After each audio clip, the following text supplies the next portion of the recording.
practice go? What was accomplished? Good day, rough day. Tuesdays are always the toughest days, getting used to the plan and, adapting to the different defense that you're going to see this week that you haven't seen in the past. So, but, I thought our guys battled through. I thought we had a pretty good day. For our guys, there's no school this week, so, there's a lot other distractions, I guess, and other things they have to deal with. They really just can concentrate on football, and hopefully they'll have a sharp day tomorrow. How Chris look out there? Good. He's been good all week, solid all week, and taking reps, and he was cleared. Like I said, he's cleared to play in the game. So, but we, just didn't get to him. But this week he's back to home. So, sorry, along the same line, just being the Egg Bowl and his history in the Egg Bowl. Do you see a little pep in his step getting ready for this big game? Last game. Hope so. I see pep, not just him, but everybody's step. This is a different game now. This is a very different game for us than the rest of it. That attitude, that different demeanor in practice is always going to be about this team this week. You talked about playing two quarterbacks. It's something you've done all your career. You ever played three quarterbacks consistently in a few games stretch? No, unfortunately, it was going to take years out. We had two on the roster. So, Tebow, Chris Leak here, there were only two on the roster, so we didn't have that option. Thank goodness neither of them got hurt, I guess, because I don't know who we'd go to next. So, we've had some of those years, but I've played three during a season. I think we played five during a season at one point. Who was this? What was that? 2004 Utah, we played a bunch of them. Or maybe 2003. Were they all true quarterbacks, or were they just guys that weren't? Only three. It was four the next year. But we won in a lot of games, like 17 to 10 and stuff. So, but they were all quarterbacks. Walk-ons. Yeah. No, for us, I look because, we use quarterbacks to do different things. I can go back to during my career, we've used, you go to Utah, and when I was there, we used different quarterbacks, but they weren't great runners. So we put a quarterback or a receiver to take the direct snap.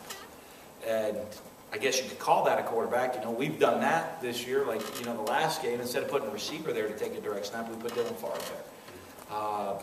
Because he kind of adds one more dimension of being able to throw the ball. It's not always that we're rotating quarterbacks. There's little packages that we use, and sometimes we'll use a different quarterback for a different package. Have you noticed this season the teams, when they're looking on film or maybe on the field, them having to adjust? They're calling in different guys depending on who the quarterback is, and do you think that's been helping? I just think maybe it gives them more to prepare for, more to look at. And it also keeps our guys focused in the game. There's no better way to be focused in the game than know you're going to take snaps at some point. And it might be a couple, it might be a lot, but, if your number's called, if there's an injury, someone else is going to be ready to play because they've been on the field. The past couple of Egg Bowls, we talked about Chris Shrelf has had very good games in those two, and it's usually translated to, that guy being the starter the next season. How important is it for that last game against your rival to have a big game quarterback to going into the offseason? I think it helps your personal confidence. I think the last couple of years, it's always helped the confidence of not just, I guess, our quarterbacks, but of everybody on our team. Helps their confidence going into the offseason. And, you want to finish the season with a win. That's a long time till we play again. So you want to have that good taste in your mouth for the next 8 months till next season gets rolling around. Dylan, the playing time he's gotten, maybe that's surprised some people, but, besides athletically, does he just have some kind of intangibles like you saw him bowl into the end zone the other day? Yeah, at times he's a very smart football play guy. He understands the game, sees things well, very great at anticipating with his throws. And he's still working on his decision making and his leadership. And those are some things that'll come along with time. Does Blaine have an edge on left tackle for a majority of the snaps this week, or what are your thoughts on that? Well, we're going to grade it all at practice, and watch and see. It's not like he went in and dominated the game last week, but I thought he did a couple good things in practice today, and but I'm watching so many other different things. That's why I get to watch it on film afterwards.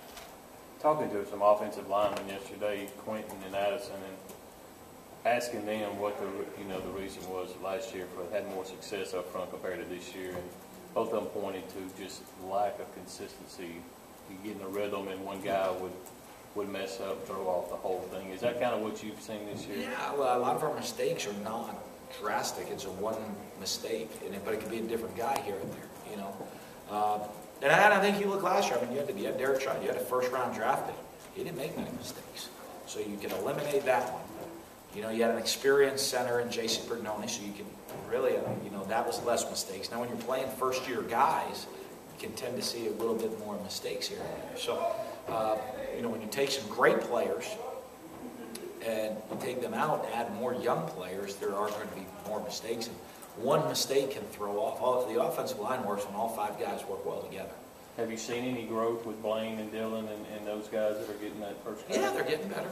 You know, they're getting better. But, I mean, this is their first year playing. They're playing against the best teams in the country. I mean, hands down. I mean, week in and week out.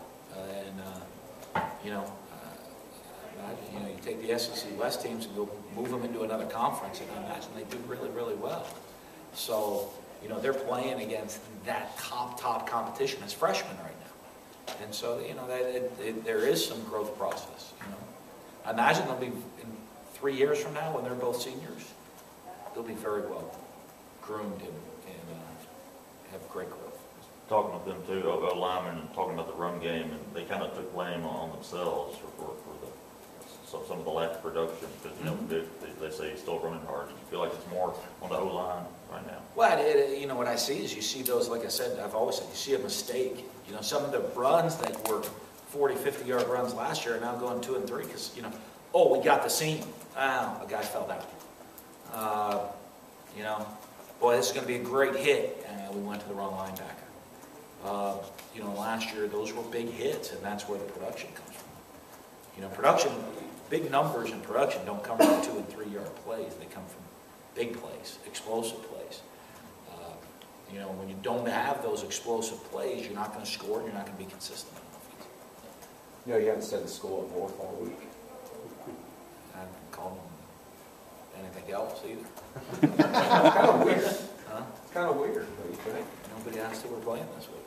Who are you playing? It's the school up north. How do you spell Ole Miss? I don't know. It looks like a Mexican spell, right? Ole. You said it, not me. Bag of chips or something, right? Coach, can you talk about what Addison and Cameron Lawrence kind of meant to the team this year? Doing good. You know, I mean, Cameron's a senior, been around for a long time. You know, and I'm really happy with how Cam's performed and how he stepped up. And, you know, he's one of those guys that's our true junior, had to come in and they played as a true freshman, which we have a large number of them. And, you know, they've really stepped up their play, and now you're starting to see them really step up their leadership, get more comfortable to being leaders. You know, they haven't been in that role before, and you know, I really hope that Cam continues to grow into being a great leader for us. What's your schedule for the rest of the week on Thanksgiving holiday? We'll practice tomorrow. We'll practice Thursday. But what we usually do, we practice early Thursday morning. You know, the coaches will grind away, you know, later than we normally would at night, so we can practice early Thursday morning and, you know, get our guys out of here. The players are done at 11:30 on Thursday. So they have the opportunity to enjoy a Thanksgiving dinner, whether they're staying here on campus or with the coach or going with their families. Yeah.